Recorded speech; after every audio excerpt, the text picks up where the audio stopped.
And welcome back to Hoopsville, everybody. Hope you're having a good Thursday evening. We're just getting a show on the road here on Hoopsville. Jam-packed show. We have a lot to cover, kind of like Sunday. Hoping we've actually extended the show as a result of that little play, so we don't technically go into overtime. But lots to cover across the area. We'll try and keep an eye on scores as well, et cetera, et cetera, et cetera. As always, we cover on Thursdays, for the most part, the East region, the Mid-Atlantic region, the Great Lakes region, and the West region, though we're having a little bit of crossover. We'll talk a little Northeast tonight. We'll also talk a little bit of Central on the women's side. Great Lakes-wise, a little challenging because everybody's playing games, but that doesn't mean we don't find a way around that and try and solve it. So joining us on the Hoopsville hotline, Damon Goodwin from Capital Men's Basketball. Coach, first off, welcome to Hoopsville. Thanks for having me, Dave. I appreciate it. Second of all, we should mention, yes, you have a game at 7:30 Eastern Time. This is airing slightly before that, and no, you are not in your office talking to me before the game. I appreciate it. We're actually pre-recording this here on Thursday afternoon.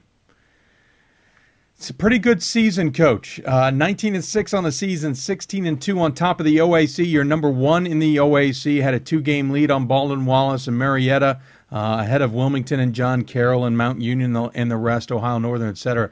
I would almost say it may be an under-the-radar season in many ways. It seems like many forgot about the OAC and the Great Lakes. Well, in our situation, we had a very rough start. We had an extremely difficult schedule at the beginning. We lost 4 of our first 6 games and kind of dug ourselves a hole. But since that time, we've lost 2 games since November. And we've kind of righted ourselves. Our guys have played hard, and I think we've gotten better as the year has progressed. Yeah, 4 of those 6 losses, 3 of them coming to teams that are pretty much, or really 4 of them in the conversation for at-large. Wheaton of Illinois in the first game of the season, 80-45. Wittenberg, who may not get a Pool C bid, but is always a contender in the Great Lakes. That was a 66-54 loss. St. Mary's in a rather low-scoring affair. Of course, they're a favorite in the Mid-Atlantic, 49-47. And then Ohio Wesleyan, another beast in the same conference as Wittenberg, in 64-53. But you got into conference play, Coach, and you certainly caught fire, and that allowed you to get wins over Denison in non-conference play, clearly. Marietta and Baldwin Wallace tripped you up in the middle of January, but that's been it.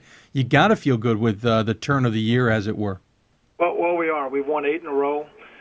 We actually lost our starting returning center right before our first game, so that threw us for a little loop. We've had some injuries.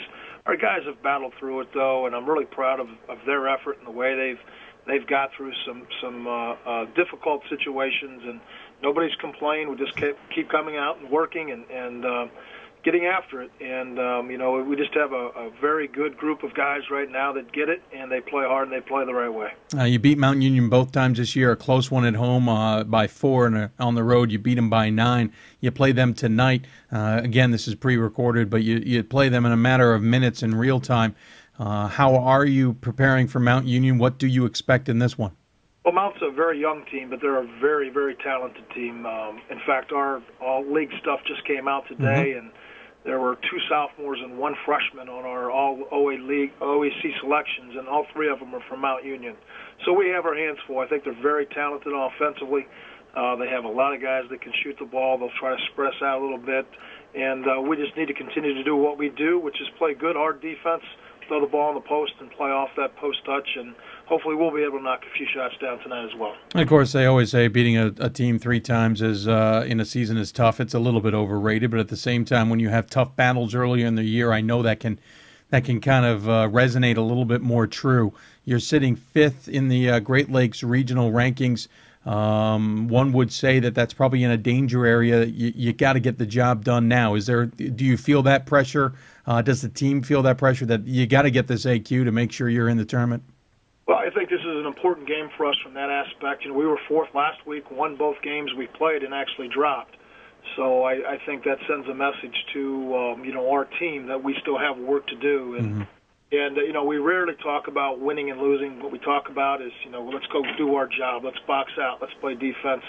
Let's make our free throws, and then the winning and losing takes care of itself. And that's the way we're going to approach our game tonight. We have to do the things that we do and not worry about what happens. Just give ourselves a chance and again, just do what we do. That's what we're talking about today. You mentioned the awards that came out earlier. Niekamp, the senior forward, Spencer Niekamp, got the OAC Player of the Year, and of course you got Player or Coach of the Year. You probably would have loved to get Player of the Year too. Pretty good recognition. We should also mention senior winger Michael Summer got second team All OAC as well, and then honorable mentions as well for Tim Congrove and Mitch Wester Heidi. That's a lot of honors for a team that, did lose, as you mentioned, the talents early on. You certainly rebounded and impressed the conference. Well, all those guys you just mentioned are all seniors. Yeah. And they have taken upon themselves that role of being our leaders and kind of grinding our way through the season, especially the way that it started. And Spencer's just a tremendous player. He's shooting 48-49 from the field, but 48-49 from three as well as a starting four-man. So he is a tough matchup for other teams, and then Mike kind of lives off Spencer's touches, and the other two guys have just had great years from a leadership standpoint and from a shooting standpoint. So all those guys are seniors. It's been a great honor to have those guys in our program, and I just hope we can finish this up strong tonight and continue to move forward. You got to also, you have that many seniors on the team. Obviously, they're all being recognized. So to lose that at the beginning of the season and then rebound the way you did, that's got to be feel good, not only as a coach, but the seniors have got to be taking a lot of pride in that they didn't let their final season kind of derail on them, as it were. I think they're tough kids. I really do, and I think as most coaches do, we preach that through the season there's going to be peaks and valleys, and you can't get too high or too low. And obviously at the beginning of the season we weren't playing the way we should, and we corrected ourselves. And again, that tells you what kind of guys we're dealing with here, and I'm really proud of their effort. And like I said, this is a big game for us tonight. They know that, and we just have to go out and play our game. Niekamp averaging 15.1 points a game, 5.5 rebounds a game, shooting 49%. Summer 12.7 points, 4.3 rebounds, 8.9 from Congrove and Wester Heidi. He's got 8 points a game. You got a bunch of others. You seem to go relatively deep every night on that bench, so certainly guys who are on the bench feel that they probably have a specific role on this team and are helping contribute as well. Well, that's kind of a trademark of our program. We've always played a lot of guys. We had a first-team All-American kid a few years ago named Nate Stahl. I think he averaged 13 points a game. So that's just the way we play. We spread it out. And, from our standpoint, that's what we've had success with. And fortunately for me, our guys have bought into that system. And Spence is certainly a kid that maybe in some other styles and other programs can score a lot more. But I'm sure if you'd ask him, he'd take the two back-to-back OAC championships any day to that. And again, that's just the kind of guys we're dealing with. You're now I believe, a six-time OAC Coach of the Year. You've been at this program since '94. Where does this team rank? You've had a lot of good teams at Capital. Where does this team rank so far with the evolution of this season? Well, I said this to a number of people. I'm not sure this is our most talented team. I will tell you that. I think we've had more talented teams in the past, but this may be the toughest team. This may be the hardest working team that we've had, and I think they all realize that. They all know that we all have shortcomings and we have to work to get better and improve those things, but they also know kind of a key to our program is that they all play to their strengths, and they've done that this year. They haven't tried to do things that they can't do, and we're only giving up 64 points a game, Dave, and when you only give up 64 points a night through the season, you're going to give yourself a chance, and our guys have certainly done that this year. Let's talk about the conference just a little bit. I mentioned earlier on, I think it flew under the radar. I think a lot of people expected some more from some teams. John Carroll now 12-13 on the season, having finished 500. They're 2 seasons away from a couple of 20-win seasons. Ohio Northern 13-14 on the season. They haven't had a winning record since, I shouldn't say that. Well, they've had 500 records, but not a winning record since 08-09. Otterbein certainly has been a long way since their march to a national championship. What is the dynamic of the OAC now? You have Baldwin Wallace second, though, out of the tournament. Marietta second. Wilmington, a lot of schools that maybe not a lot of people know about. Well, I agree with you. And what you just stated may hurt us in the regional strength of schedule situation a little bit, but we can't control that. I think, if you look at the league standings, there's certainly 3 teams in us and Baldwin Wallace in Marietta that separated themselves over the course of the entire year. I think all three of us are pretty darn good. I really do. And then you have a team like Mount Union or Wilmington that are getting hot at the right time and playing well and scoring, and it's always a tough league. I think the OAC tends to be a deep league. I'm not sure that we're going to have the most powerful team all the time coming out of the OAC, but I will tell you the difference between 1 and 10 is not that great sometimes. And I think that's kind of a trademark of our league, and it still was the same way that year, but maybe with a little bit more to the top side with us three teams. Let's talk about Baldwin-Wallace quickly. They self-reported an infraction. We won't get into all that. And basically eliminated themselves from postseason play. That also ended up meaning they eliminated themselves from the OAC, which did a little shaky. Marietta automatically moved to second. Wilmington moved to third, et cetera, et cetera. How was that dynamic, knowing you're taking on a team that doesn't really have any ramifications, but at the same time does affect your SOS, does affect other things, your wins and your losses, and knowing what they're going through at Baldwin-Wallace?